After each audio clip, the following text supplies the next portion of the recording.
Hi, I'm Karen Fukuhara. I play Kimiko, aka the female, on The Boys on Amazon. If you haven't watched these episodes, there's a lot of spoilers, so go ahead and watch them first.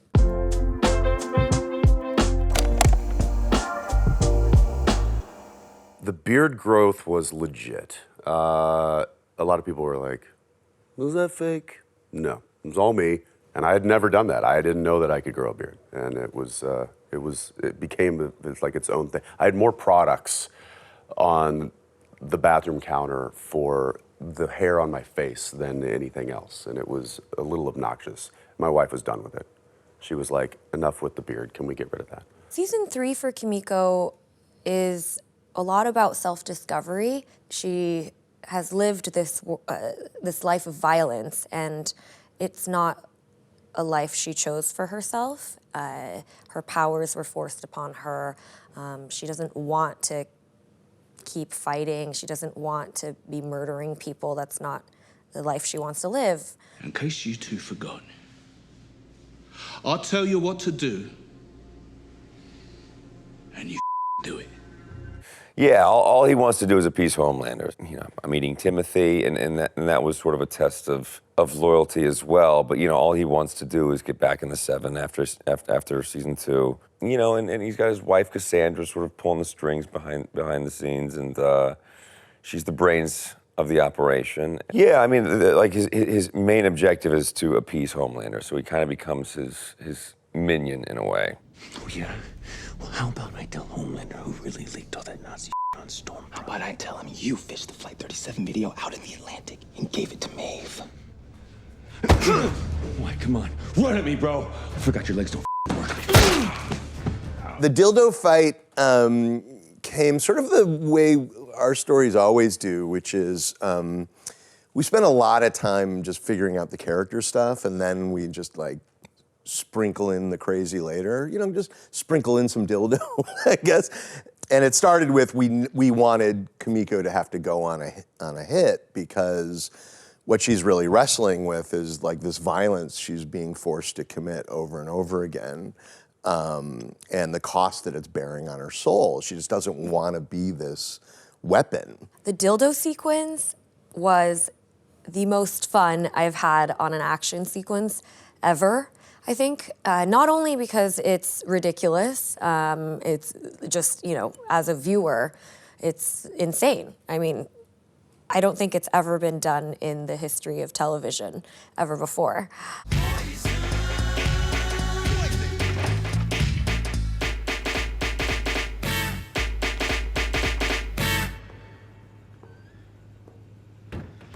Meredith Glynn, who's the writer, and she pitched it, and she said, well, you know, she's going up against a super gross oligarch who's got all these hookers around, so like, what if she uses all of his own sex toys against him? And so then our props master had the best time ever coming up with like what were each 7 dildo. Like, they're amazing, like the flounder pounder for the deep, and the high-speed railer for A-Train, and translucent, I think the invisible cock, and the home banger. Oh wait, which one?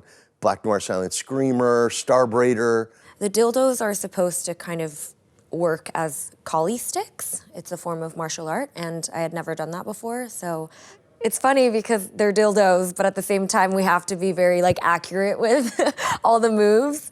And by the time we got to shooting, I knew the choreography so well that we could change things on the day. We added some wire work in there.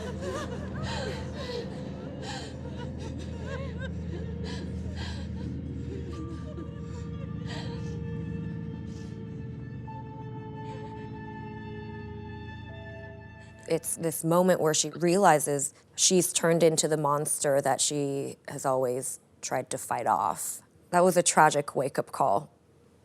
The girls were, you know, I mean, everyone's covered in blood at that point, but yeah, because Kimiko is only trying to help in that moment, and in her mind, she is saving them out of this situation, but they see her as a monster. Crimes committed within bot by CEO Stan Edgar.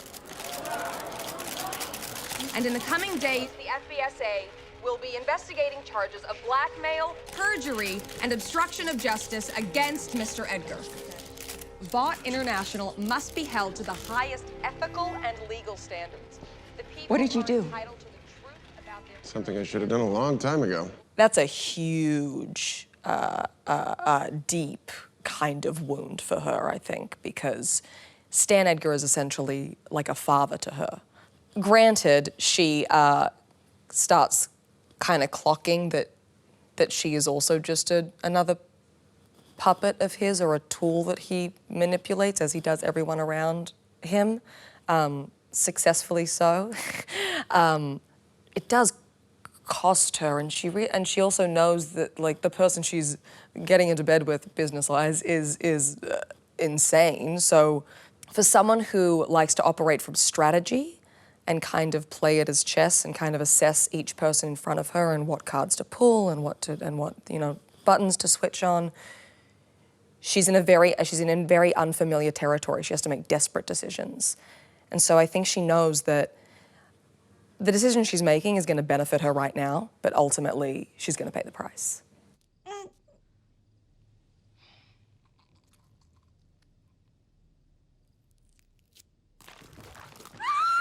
Okay, come here.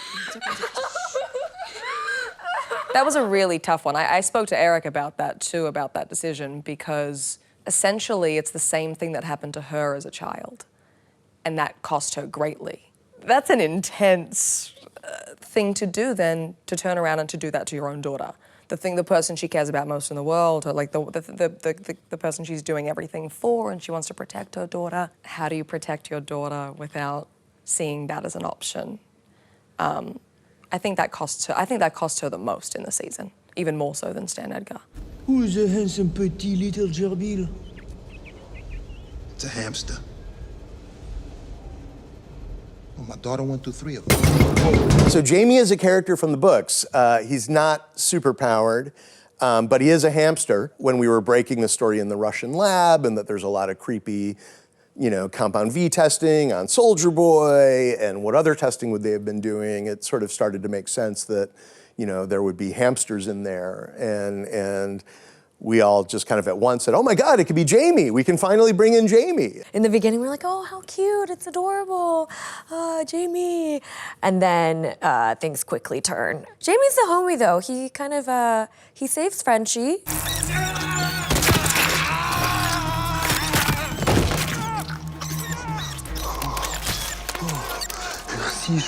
I don't know where he goes after that, but I'd like to think maybe he could be a new addition for the boys. I have no idea how to get him back into the story, but I do not want this to be the last of Jamie. Like, he's loose. There's this super-powered, bloodthirsty hamster loose somewhere in Russia, and like I'm dying to figure out how to get him back in the story.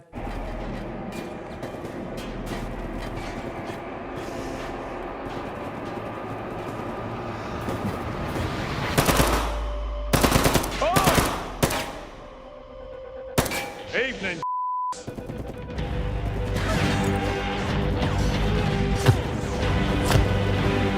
What you come to understand this season is that, Butcher really views Huey like his young brother, Lenny.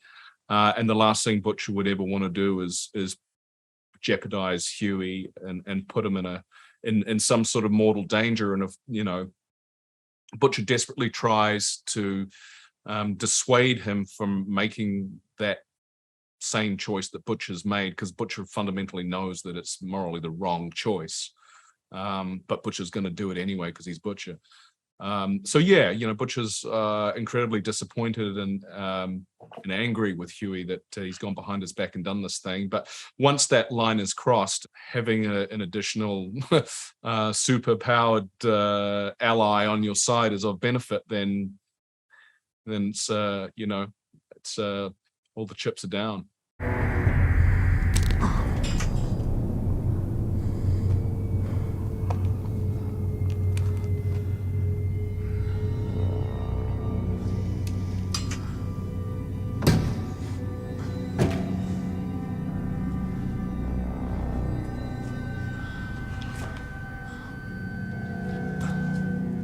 So the first thing I filmed, my first day on set was stepping out of the cryogenic chamber, whatever they had me in there, which was quite the set. It was quite the build. I took some pictures of it because it was like, whoa, I want to put this in my backyard. It was like part of the family. It's like he'd been there since day one. And that doesn't always happen. He came in and in a show that is full of superheroes managed to carve out new territory. And that's obviously credit to him. It's credit to the writers. You know, he did such a fantastic job. Can't wait for audience to see how that character unfolds in his version of toxic masculinity.